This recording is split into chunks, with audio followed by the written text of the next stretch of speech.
Hey, what is up, guys? Chase Oliver here, bringing you another NBA offseason video. Tonight, we're going to be talking about Chris Paul making that 40 mil a year. Make it rain, Chris. 40 mil a year. He's going to be paid 40 mil when he's 37 years old. Hey, I can't hate on that. I'm jealous of that, man. That's some good shit right there. Good on you, Chris Paul. On you. But yeah, Chris Paul signed that max deal with the Rockets. Most likely his last max contract that we're going to see, and he's going to end up ending his career with the Houston Rockets. Maybe, maybe not. Who knows? His contract is going to be pretty tradable in the near future, and especially if there's a team that's looking to contend, and maybe they'll want 37-year-old Chris Paul. Hey, the Lakers wanted a 39-year-old Karl Malone, so I can see a team maybe in the future saying, yeah, we'll take Chris Paul, why not?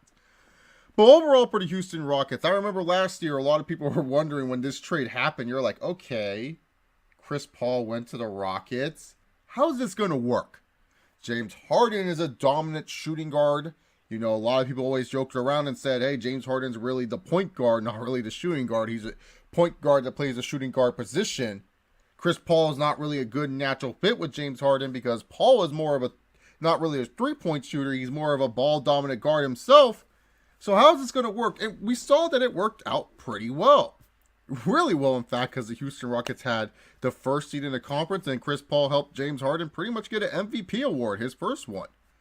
Chris Paul and James Harden really meshed really well. It was nice to see James Harden actually get rest for once, because with the Houston Rockets and the way that team's built, it was kind of like James Harden was the do-it-all type of guy. You know, besides Eric Gordon, there wasn't really anyone else that was like, hey, we have to score and help James Harden take the load off the back.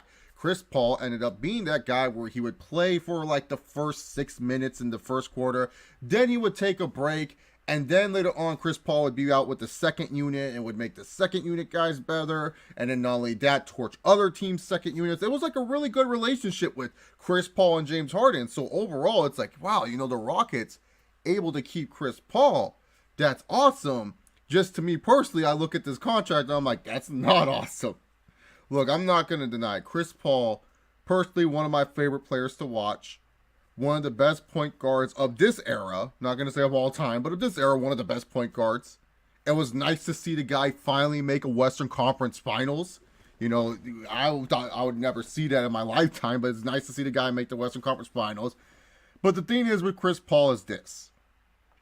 Can he stay healthy when it matters? Because it seems like with Chris Paul's career, it's just that he can't stay healthy. It was almost like it was torturous watching Game 5 as the Rockets went 3-2 against the Warriors. And then Chris Paul in the fourth quarter has that weird hip quad injury. Like, you're just like, why does this always happen to this guy? The hamstring, I should say. Why is it always this guy? Because a lot of people always said, too, hey, if Chris Paul was playing, the Rockets would have beat the Warriors in the playoffs. And that could be very well true. But how much are you really going to say to yourself that Chris Paul, you really want him for that long? And especially with his age and probably, you know, the amount of games he's going to play. Like, for me personally, when I look at a player that's getting paid 40 mil a year, all right, 40 mil.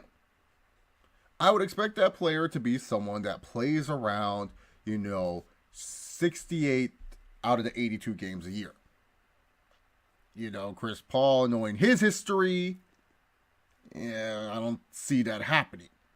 And especially knowing Chris Paul's injury history, yeah. To me personally, it's just like, it's just a little bit too much for Chris Paul. Don't get me wrong. Chris Paul is an impactful player. We saw how much he made a difference for that Houston Rockets team. But when you look at Chris Paul getting older, pretty much the same injury-prone player that he is, it's kind of like that the Houston Rockets, you know, like I talked about in the Paul George video, they're going all in with this. They're definitely going all in. They have nothing left. They're saying, we're going to try to get Acapella back on our dang team, and that's it. Nothing more, because there's no way we can sign anyone else. To me personally, I like Chris Paul. I think Chris Paul is a tremendous player, and I'm happy to see this guy make that dinero. Don't get me wrong. But when I grade this, This is based off of the team and how I look at the team moving forward, and especially the years that you have Chris Paul. Because you have Chris Paul, you have James Harden, you might sign Acapella to that huge deal. And yes, I know his name's Quint Capella. I always call him Acapella. Deal with it. Those are three guys that you're tying up to huge contracts, and there's not going to be many PJ Tuckers and Luke Richard and Balamutes of the world that are looking to make minimums. And to me personally, when you look at that combination of Acapella, Chris Paul, and James Harden, is that going to beat the Warriors? It almost did, but almost means nothing in this world. We need to see W's. And especially if you look at James Harden, you claim he's such a game-changing MVP. Shouldn't he be able to beat the Warriors by himself? Just saying. But when it comes down to it, overall, when I look at the Chris Paul signing, good for Chris Paul. He's getting paid. He's going to be the richest 37-year-old on planet Earth. But for the Rockets moving forward, yeah, it will lead them to some wins for this year and maybe next year. But then afterwards, you got to wait and see. At least the good thing about this contract, like I said, if the Rockets want to trade it, and especially there might be that contending team that could think that they could win with the 36 or 37-year-old Chris Paul, great. You can trade him away.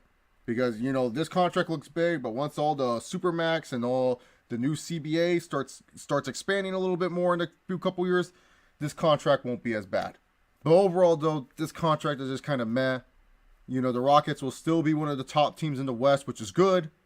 But is this contract and is Chris Paul paying him this type of money where you restrict yourself to signing other free agents in the next few years, is that enough to say we can beat the Warriors?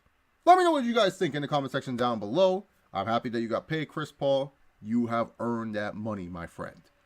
Hope you guys have yourself a good one. Stay tuned for more NBA offseason videos. Hit that subscribe button down below. I'll see you all next time. Peace.